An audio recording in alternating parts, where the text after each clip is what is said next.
Few in Congress are working harder than our next guest to hold China accountable for its COVID cover-up.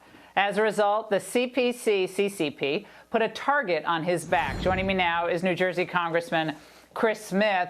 Congressman, what have you done that has them so upset over there in communist China? Thank you very much, Laura, for having me on.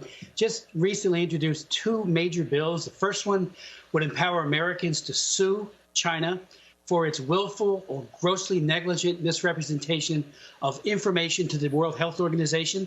Had they been honest, had they not deceived, and Xi Jinping deceives like nobody else I have ever known. I've been in Congress 40 years working human rights. He is the worst I've seen in terms of crushing religious freedom, the pervasive use of torture, and what they're doing to Hong Kong now. It's part of a pattern. And we are paying the price with all the loss of life in New Jersey, of course, in the country and the world. So this would give that ability to people to sue. And once they sue, you know, it would waive the Foreign Immunities Act to allow that.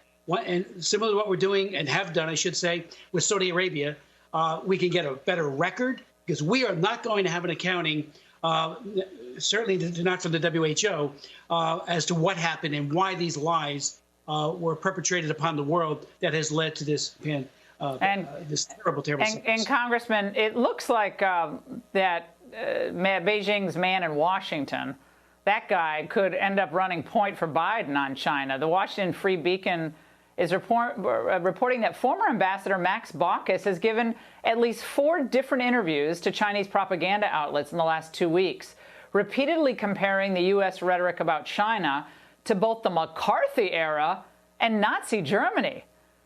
Congressman, this is the guy that Biden pushed to be the U.S. ambassador to China in 2013.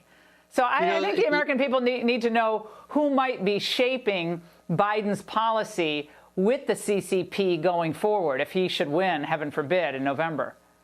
You know, there are a large number of people, Bill Clinton excelled at it, who enabled China, who separated human rights from trade.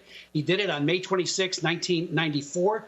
And we have never gotten our leverage back to promote rule of law, democracy, and human rights in China. They think we just do it rhetorically, and there's no connection with trade or any other kind of carrot or stick. And I'll never forget it. Bill Clinton had Xu Hatian, the butcher of Beijing, to the White House and celebrated this man while he was in Washington. While he was there, he said nobody died at Tiananmen Square. I put together a hearing in 2 days, invited him to testify, and pointed out you can get away with lies, and you do, in Beijing and in China. You're not going to get away with it. And I had people who survived, somebody from Time Magazine who watched it. So the point is, the pattern of deception is now having consequences for people in my district, our state, our country, and the world. You know, 10,800 people have died in New Jersey, disproportionately people in nursing homes. This is a tragedy, and it's all, in my humble opinion, because of willful deception. We need to hold China to account, and the WHO. The other bill that I'm sure they don't like would establish a truth commission. Congressman, I could spend an hour with you. You are one of the most dedicated fighters for the pro-life cause and against what China has done for the last 2 decades plus.